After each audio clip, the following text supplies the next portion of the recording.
Bank bashing for bass. How much harder is it than fishing out of a boat or a kayak? Well, let's find out.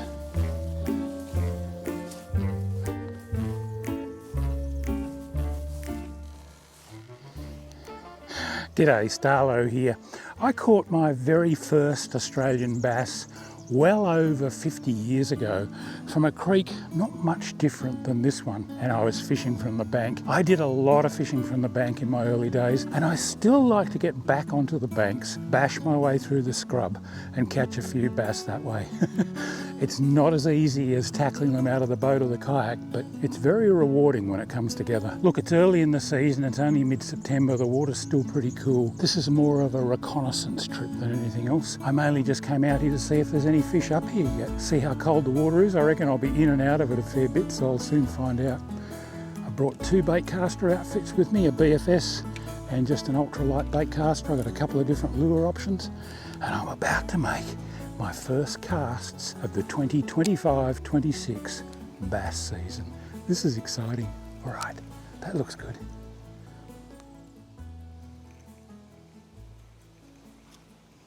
I've kicked off by casting at a prime looking snag pile lying within easy reach of this sandbar. I feel my way carefully into the tangle of logs, probing every likely corner and nook with my chatterbait, varying the retrieve and the lure's running depth. I'm full of anticipation. Surely there has to be a fish in there.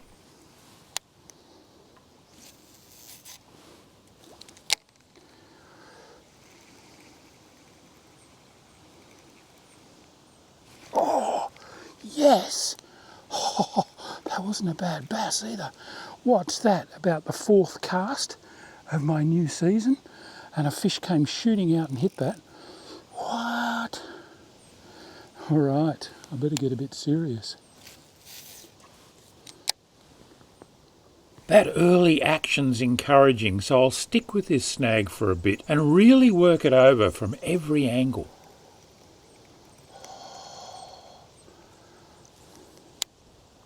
But as cast after cast goes unmolested, I've got to grudgingly accept that that fish that hit me probably isn't coming back, and maybe he or she doesn't have any mates in there. But that's hard to believe.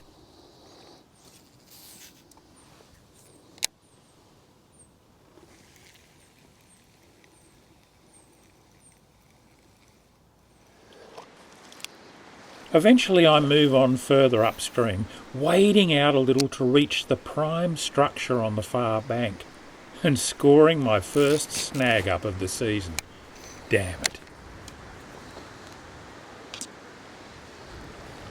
Sometimes you can twang a snagged lure off by repeatedly stretching and suddenly releasing the line to bounce the lure free, although this tends to work a lot better on rock than timber. I also suspect that I probably drove the hook in past the barb on my strike. Not good.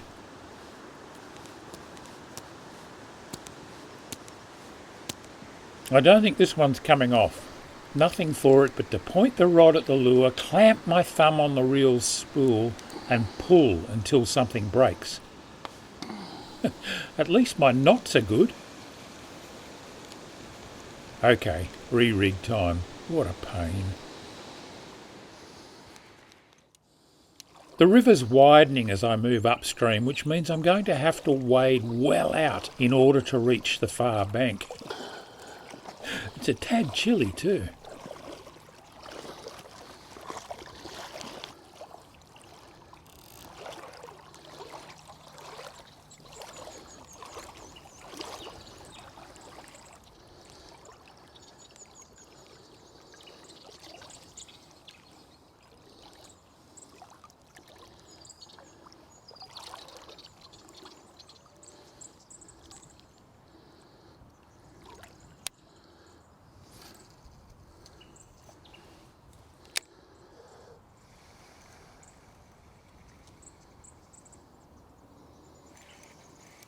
Guess what? Snagged again. I'll try the twanging trick, but I'm not confident.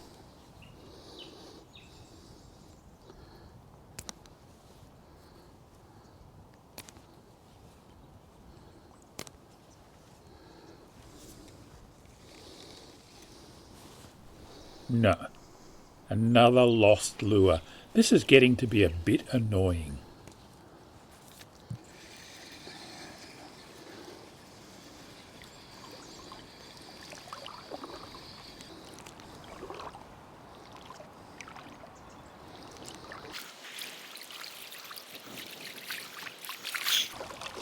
And there, in a nutshell, is one of the biggest problems with fishing from the bank. I've lost 2 lures already, and I would have got both those lures back if I was in a kayak or a little boat. I guess I could swim across the river and get them, but the water's still pretty cold. And that is one of the big drawbacks when you get snagged up over the other side. Not much you can do about it. I'm going to throw the surface lure for a while. I'm sick and tired of getting snagged. I've got a second outfit rigged and ready to go with a surface fizzer. Time to wade all the way back out.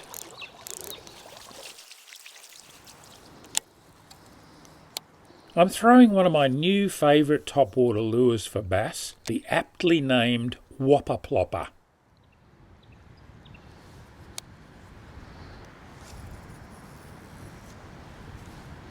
But with the strong wind that's blowing, the cool water and the falling barometer, I'm not particularly optimistic. Still, you've got to give it a go. Wow, that wind is really picking up and I'm having to cast straight into it. I don't reckon I'll hang in here very long.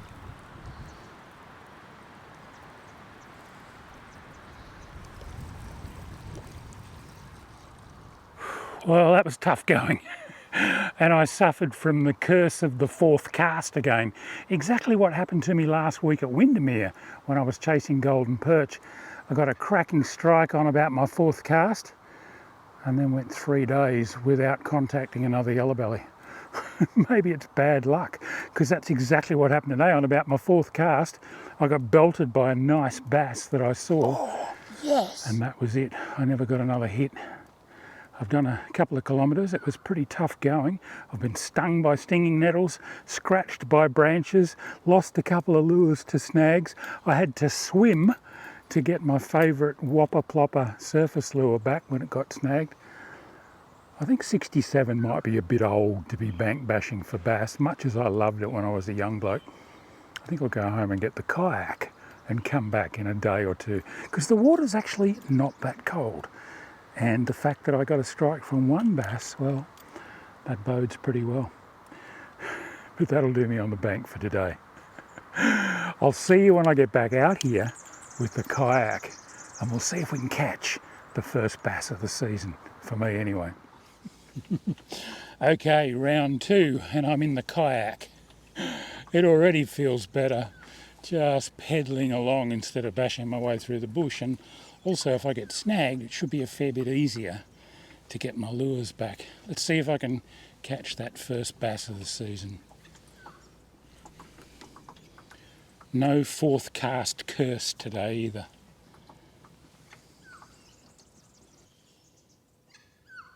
It's a different sort of day too, much less wind and a clear sunny sky, which means I'll focus my attentions on the more shaded side of the river.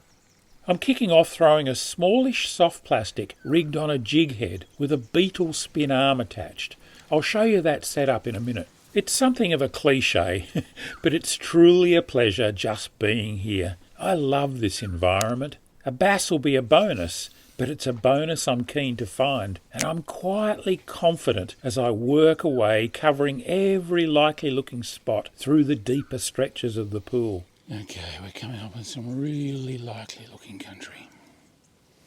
If I was a betting man...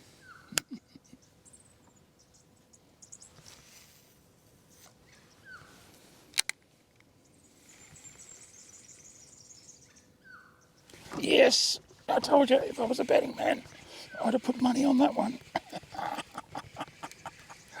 Oh, got my first bass of the season on. I've got to land it yet though. Oh, it's a good fish too. Oh, oh yeah, not huge but very nice. Oh, that feels good on the beetle spin. Yes! Oh, it's got a bit of weight. It's not an overly long fish, but solid. Look at that. Managed to somehow get the beetle spin clip caught in the net. Oh, and undo it. That's interesting. It'd help if old Mr. Magoo could see what he was doing. Look at that, he's undone the clip. That's a pretty handsome bass. Up around that 40 centimetre to the tips mark, 39. Something like that. And there you go. He ate the squidgy on the Arc Genesis head with a beetle spin arm clipped on it. Oh, he's got it well in too. That's going to be a pliers job, I think. It's in the roof of his mouth and it's really firmly in there. There we go.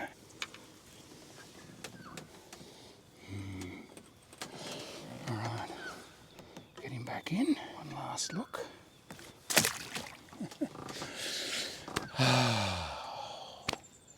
That's taken the weight off my shoulders. First bass of the season, it's always nice. I nearly got it yesterday on foot on that fourth cast and then did some really hard yards and didn't get another one. Came back in the kayak today and it's taking me about a dozen casts. First cast on that spot that I nominated. All right, let's get my beetle spin clipped closed again. It got caught in the net and actually undid the clip. Make sure the plastic is going to stay on there. It's a deadly combination. A little beetle spin arm and a soft plastic, especially early in the season like this. I find something fairly subtle like this seems to work really well. And these Arc Genesis heads and the hooks that they carry, whoa, they don't make any mistakes. Sharp hooks, strong hooks, great heads. I think that plastic will stay on there. If it doesn't, I'll put another one on.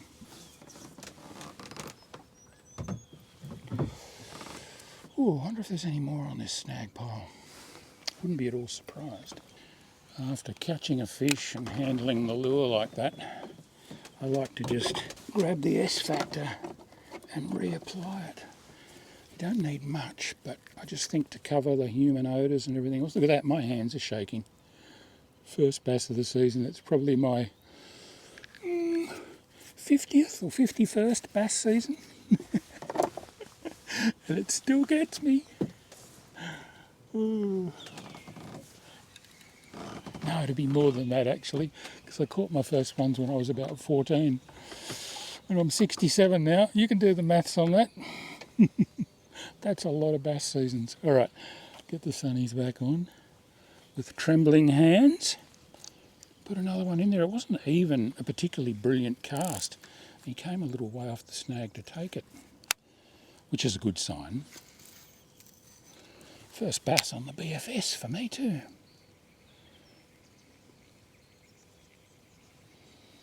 Yeah, I'm in quite shallow water here, but the snag is obviously in a little bit of depth. I'll try one up the inside of it from behind.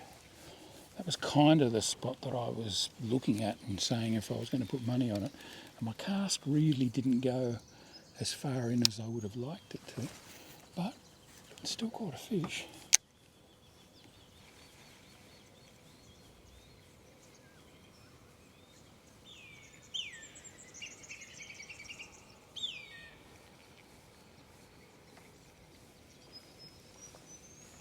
That might have been his snag, or her snag. Might not get another one. But there are plenty more.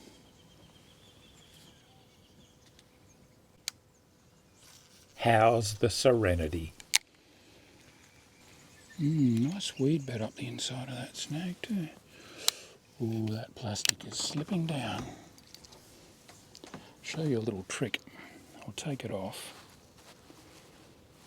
Turn it upside down so that the hook follows a different path and comes out a different exit point. And trust me, The fish don't care if it's upside down. Gives you a second life out of your plastic.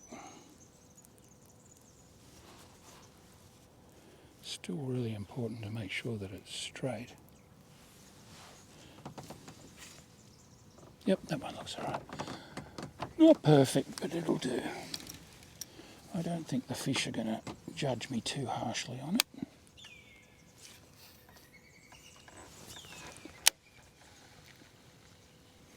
Watch the retrieve I use with this beetle spin rigged squidgy. Basically a slow to medium paced roll with occasional pauses. Nothing too tricky.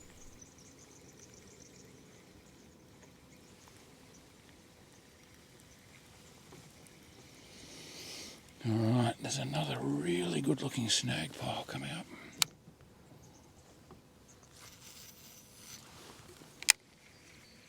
Going under some low branches here, so I have to remember I've got a rod up here in the holder behind me.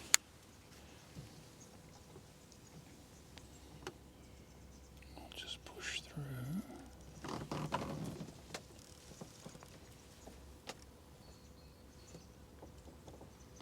Should come under.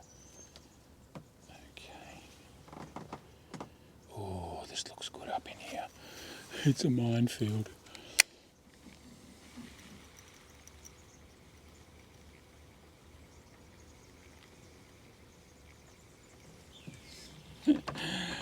Oh, I know where the fish is going to be. Back in the depths of the minefield.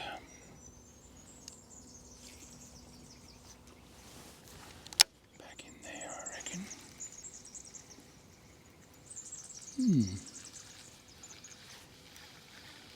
There might have been one in there. Maybe on the front edge of it. And when I say the front edge, I mean the up current side.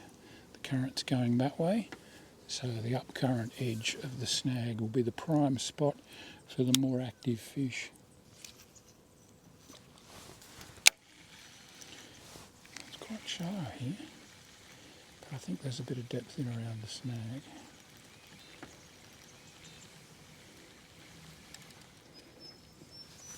This river changes from one season to the next depending on the winter floods we've had. This was a deep part last season and it's silted up a little bit this season, and there'll be other parts that were shallow last year that are deep this year. That's one of the good things about getting out early in the season and finding out what's changed.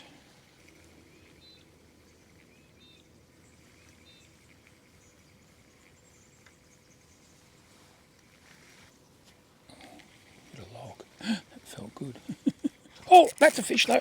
Ate it right here beside the boat. Oh. He's a good one too. Oh, yes. Gee whiz, I'll tell you what, I reckon he came off that snag that I bumped. Oh, there's another snag here. Oh, there's timber everywhere down here. Oh, that's a good fish too. He's bigger than the other one. He's not very well. Oh. Come on, get in there. Oh, yes.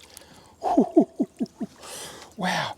I said I bumped a log, and as soon as it bumped it and came over it, I saw a big flash, and this fella ate it. How good's that?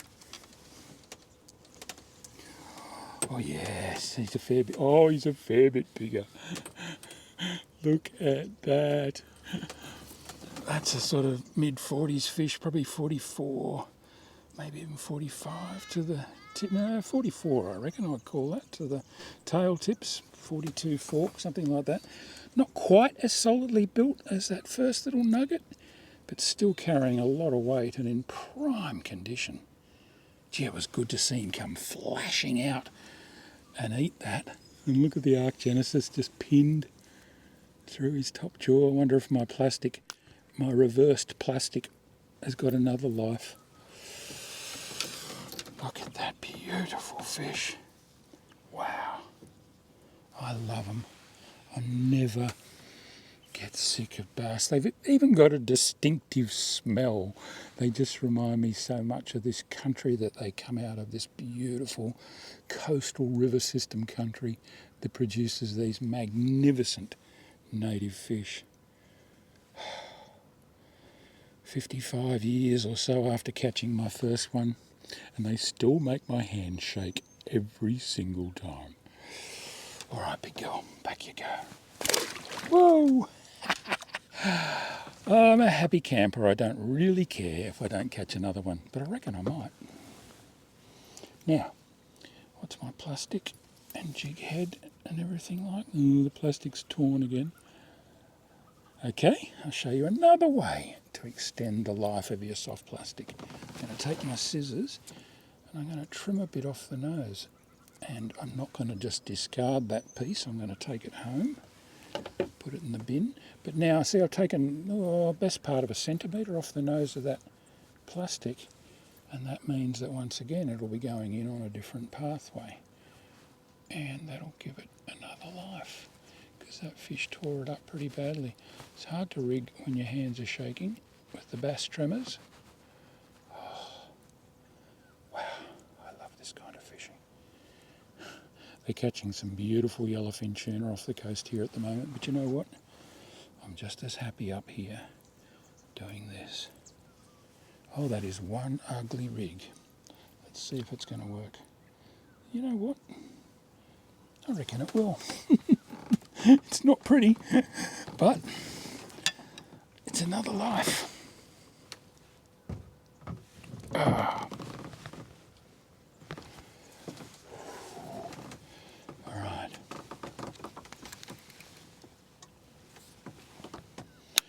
And again, a bit of S factor, seeing I've been handling it. Oh, that is an ugly rig. I've done a whole course on soft plastics mastery and really stressed to people how important it is to get their plastics on there straight and make them look neat. And I'm going to throw something as ugly as that in there. But as long as it does the right thing in the water, it doesn't really matter too much. All right. Finally got up to the front edge of this snag. Let's see.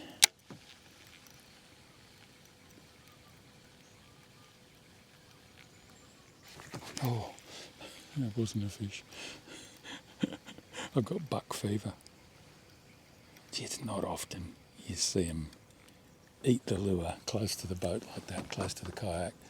That fish was about 3 rod lengths from the tip, I guess, when it ate the soft plastic on the beetle spin. All right. Let's get it in up there. Oh, that looks good.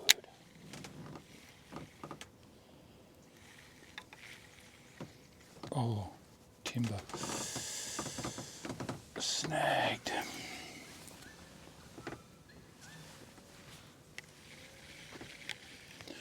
Oh yeah, it's got a big branch comes out of it.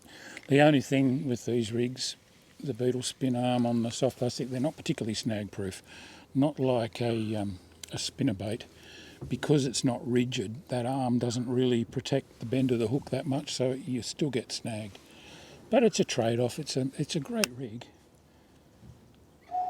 There'll be another one up here. Oh. Bit of weeding close.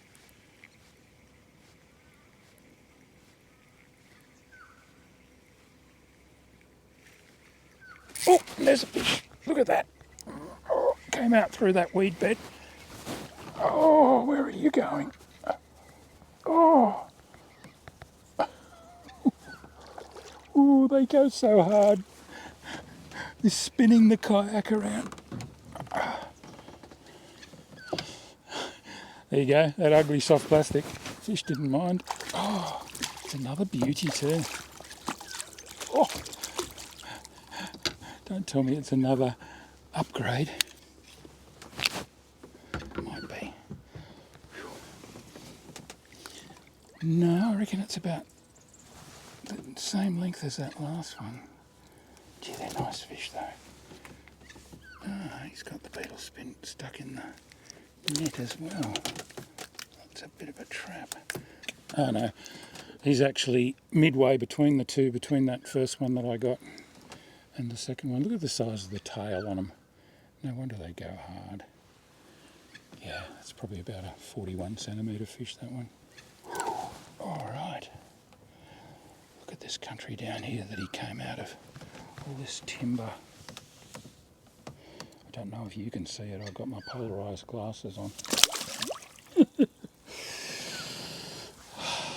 Oh boy, I am one happy camper. It's been a long, cold winter waiting for this. And now I'm in my happy place. Alright, let's get another one. Alright, well, that plastic was finally wrecked after that third bass. I'd turned it upside down, I'd shortened it, still got torn up. So rather than get another plastic out, having to dig it out from behind me, I've just had another one of these Arc Genesis jigs here rigged on a beetle spin arm, but it's actually a lighter one. I was on the 1/4 ounce before. This is the 1/6 ounce. So same size hook, and same strength of hook, and same size beetle spin arm, but a little bit lighter. It won't be a drama to cast with the BFS gear. 1/6 of an ounce, whatever that is in grams. It'll be fun, and it might just sink that little bit slower, and I don't know, maybe that'll be good. Maybe it won't. We'll find out. Seems like there's a few fish on the job. Tighten that drag even more. Make sure it's swimming straight. Yeah, it looks great. I've put some S factor on it. Let's get it in there. Been impressed by the fact that a couple of these fish have hit a little way out from obvious cover. There's other cover down there, but that means they're fairly active. Bodes well for a bit of a surface lure session later on too. Not that I've got a whole lot of time. Days are still fairly short.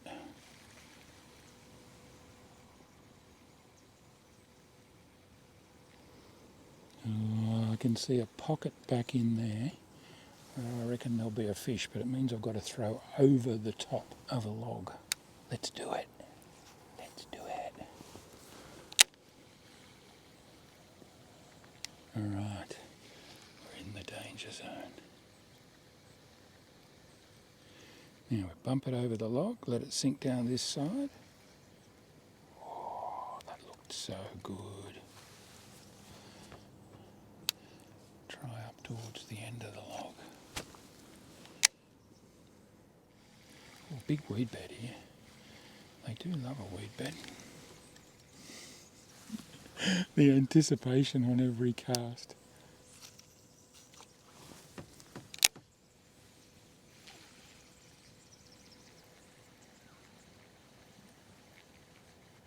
Yep. Yep. Bumped a log again, and then as soon as I cleared the log,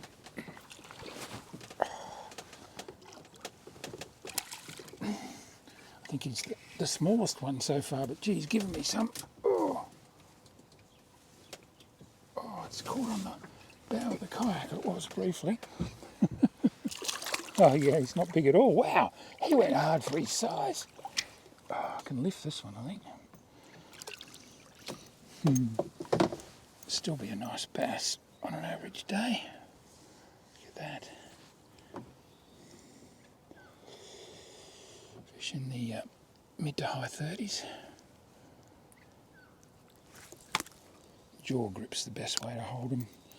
Always support them, especially the bigger ones. Little one like this, it's not quite so important. I'm calling it a little one, but you know, that's a pretty handsome bass. All right, smaller lure caught a smaller fish. That's interesting. There's a nice snag over the other side there. Don't know how much depth it's in, but I should have another couple of shots up along here too. Or, I don't know, it's a target-rich environment. Let's go and have a go over here. Well, you'll see I've got the sunglasses off from losing light fast. A little bit of a breeze has kicked in too and the temperature's dropped. It just feels like the edge has gone off it a bit. I will give it a quick go with the surface lure on the way back, but I've got no complaints. That was a nice little session. A great way to kick off my bass season. I reckon I might be able to get one more.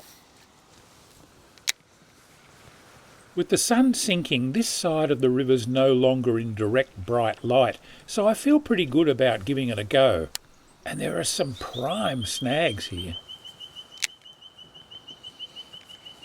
Oh, there's one. Ate it on the drop before I even moved the lure. It's a little fella, I think.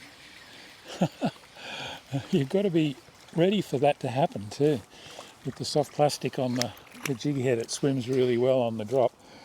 My first little one for the season. What a little kitty. Just barely hooked too.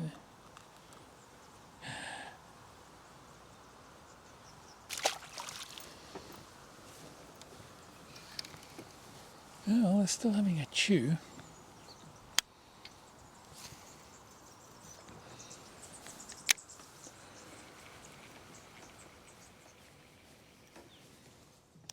Alright, time to turn around and start working my way back to my launching spot and throwing a surface lure on the way, I think.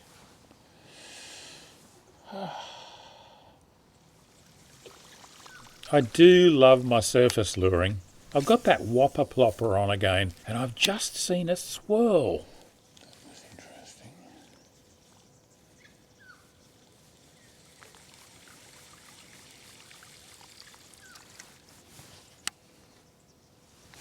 I'll drop the lure in where I saw the disturbance. Watch it closely. Oh, yes. Here to go. I saw a little disturbance, a little splash in there. It was a bass. Don't think it was a particularly big one. First surface strike of the season. I don't reckon it'll be the last either.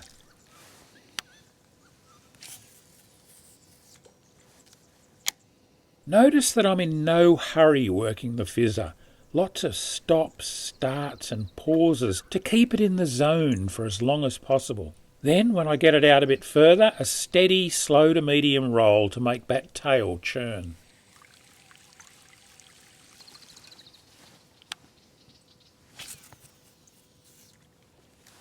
Pegging it in as close as possible to the structure is critical. Watch this.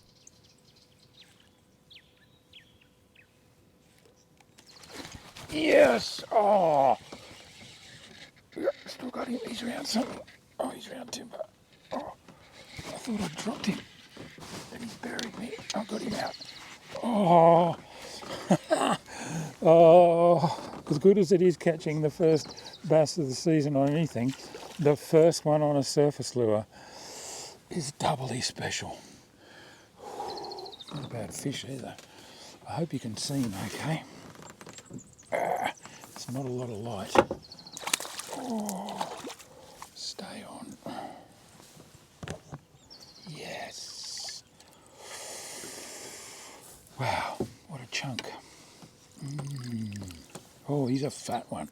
He's not the longest one I've caught this afternoon, but he might be the heaviest. Oh, that is so good.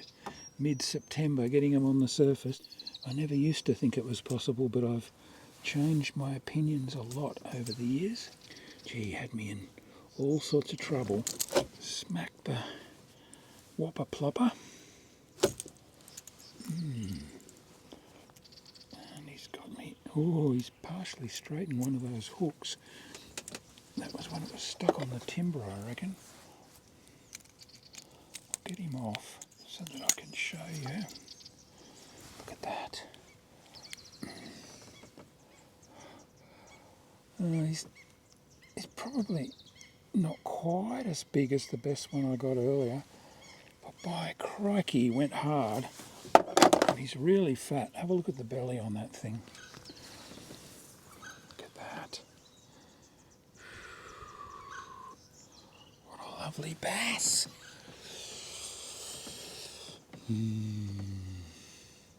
All right, off you go, mate. Oh, he's so lively. I wonder if I've got enough light left to get one more. You catch him in the dark, but it's going to make it a little bit hard for me to film. I'm not worried about getting back to the car in the dark because I've got my Worko's HDO3 on here. How good is that? It's completely replaced all my headlamps and everything. These things are so good. I just have it clipped on there all the time. Look, if you want to get one, you can use my link down below and you'll get a discount too. They're really, really good. They're cheap as chips. I've got a couple of them. All right, get myself sorted out. Get that surface lure back in here. See if we can catch another one. I got that cracker on the surface, but while I've been sorting my lure out and everything, it's got even darker. I'm sure you're probably struggling to see me, although these DJI action cameras are amazing. They'll make it look a lot lighter than it actually is. I'm actually starting to struggle to see. I'm glad I've got my little flashlight on here. I've got a more powerful one in my kit as well for when I get back there to help me pack up. But I've got to have a couple more casts. It's a magical time of the evening, the witching hour, perfect for surface luring. But the bite actually seems to have slowed and the temperature's dropping fast. That's very much par for the course so early in the bass season. That cast that I pulled that fish off was spot on. It went really, really close to the structure. They normally will come out a bit more as it starts to get dark, but it doesn't hurt to get it right back in there. I reckon I'll raise another one here. That's a pretty good cast.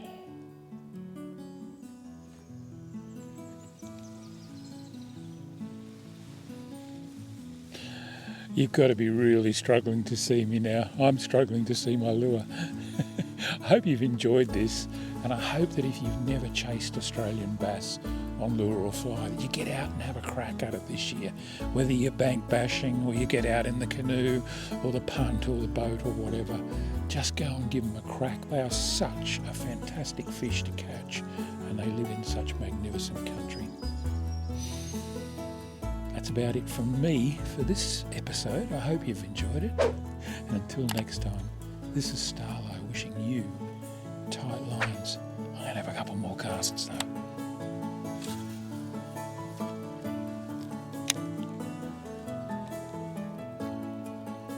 Oh, good snag. Something moved in there.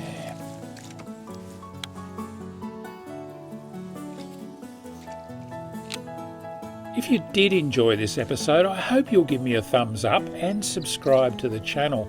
And also, check out all my online courses at fishatopia.com. There's a bass one on the way too. Down here, there's got to be one. And while you're at it, have a look at these other 2 episodes. Cheers for now.